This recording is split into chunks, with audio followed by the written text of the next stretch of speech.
بسم الله الرحمن الرحيم. والنازعات غرقا والناشطات نشطا والسابحات سبحا فالسابقات سبقا فالمدبرات أمرا يوم ترجف الراجفة تتبعها الرادفة قلوب يومئذ واجفة أبصارها خاشعة يقولون أئنا لمردودون في الحافرة أئذا كنا عظاما نخرة قالوا تلك إذا كرة خاسرة فإنما هي زجرة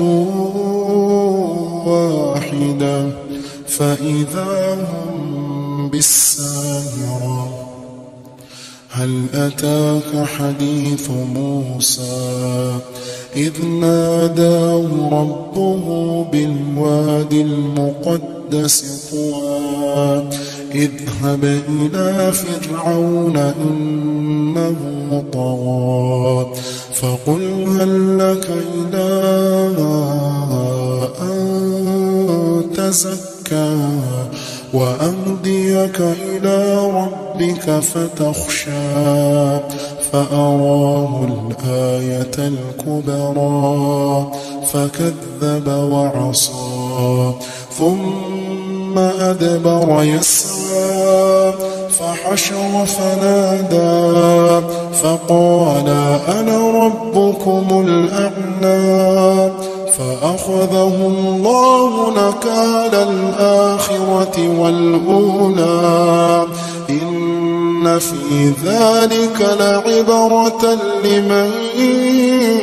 يخشى أأنتم أشد خلقا أم السماء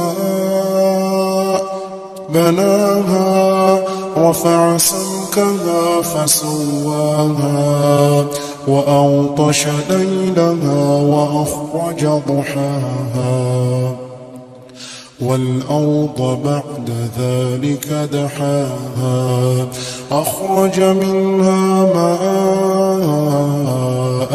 ومرعاها والجبال أرساها متاعا لكم ولأنعامكم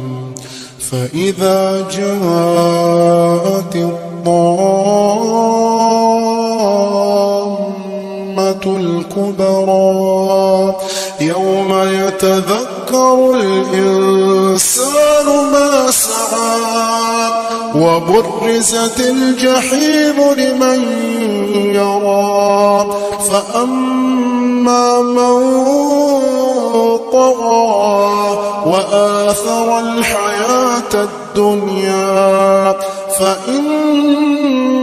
الجحيم هي المأوى وأما من خاف مقام ربه ونهى النفس عن الهوى فإن الجنة هي المأوى يسألونك عن الساعة أيان مرساها فيما أنت من ذكراها إلى ربك منتهاها إنما أنت منذر من يخشاها كأنهم يوم يرونها